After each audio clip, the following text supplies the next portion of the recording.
Today we will talk about loops in Java. Normally we are used to the sequential structure of programming in which our each statement is executed one after another like this, like once first statement, then second, then third, and so on. All statements are executed one by one in the order in which they are specified, or in the case of decision making structures like if, else, this. So in these type of structures, either statements are executed or skipped, depending upon how you coded the if statements. But today we will see a new structure which is called a loop. As the name specifies, it executes a statement or a set of statements repeatedly. So it is a repetition structure, part of every major programming language. So we will look at it today, that how it works. So let's let me show you an example. So suppose you want to to print your name 5 times. So you will write a simple print statement. Let's change it to my name is John or whatever your name is. So you will print it to the screen 5 times. You will write it 5 times, then it will print it 5 times. Let's run it, and as you can see, it is printing the name 5 times. So that's one way to execute a statement repeatedly, but you don't have to rewrite it again and again. That's why we have loops. So today we will look at while loop. So while loop is a repetition structure which works on the basis of condition. So it will keep executing as long as the condition is valid. So we have to give it a condition. So this is a syntax of while.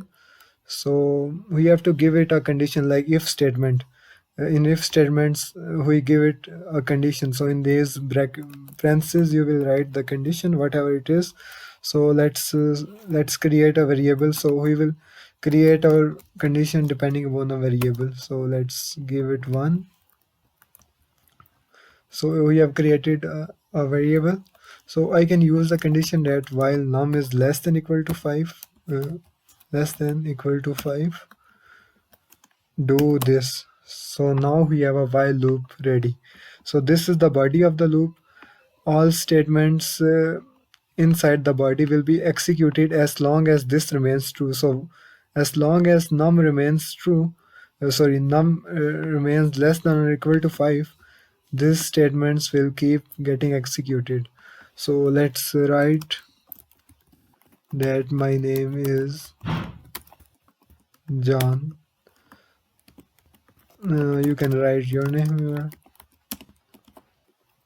So right, now let's run our program. So now as you can see, we are getting an infinite loop. So let me stop my program. So as you can see, this my name is John line is repeatedly getting printed. Since this condition is always true, our num is 1. Our num is 1, and our condition is as long as it's less than equal to 5, keep printing this. So our num is uh, already less than 1. There is no change in its value, so it will keep executing all these statements.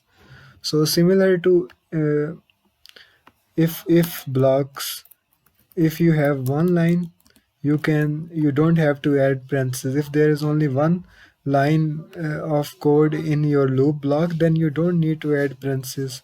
But if there are more than one, suppose I want to add another line like num plus plus. Now as you can see, it is not part of the loop. So to add multiple statements, uh, we need parentheses, curly braces like this. Now we can add as many lines as we want, like plus plus or any value you want to add. So So that's how you use loop. So let's suppose that we invert the condition. So let's see what happens now. So as you can see, nothing is getting printed here since uh, this condition is never true. So as soon as the control jumps into this condition, it checks that num is not greater than or equal to 5. So it will not execute these statements. It will only execute them as long as this condition remains true. So if it turns false, it will exit the loop ID. So it will not even enter if the condition is false already. So let's see how can we print it 5 times. So we need our value is 1. So let's make it 0 or 1, any case. So let's put this less than equal to 5. So now we can do an increment in the value of num. So after every uh, in each iteration, the value of num will be incremented. So let's run it now. As you can see, now it is printing the name 5 times with just this block of code.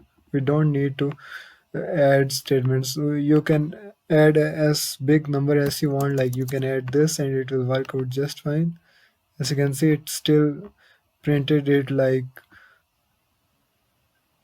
1 lakh and 5 times here. It printed everything almost instantly. So, so that's how you use while loops. Uh, but let's dry run it once so you get the idea. So first we declared a variable called num. It is our counter variable since it uh, since the value of the looping condition depends on this variable, so it is the counter variable. So we have specified the condition that as long as num is less than equal to 5, keep executing these statements. So first, it will checks the condition num is 1, 1 is less than equal to 5. That's true. So it will jump into the body of the loop. It will execute this statement, and then it will increment the value of num by 1. You already know this. So then it will move to the top and it will check the condition again. Again, it will see that 2 is less than equal to 5. It will again execute this statement and increment. Then after a while it will become 5. 5 is still equal to 5, so it will again execute this statement. But as soon as num becomes 6, eventually it will become 6. So when it becomes 6, this condition becomes false and the loop is terminated. So so in that case, the loop is broken down and the program exits. The loop exists since we have nothing more, so program exits in a way also.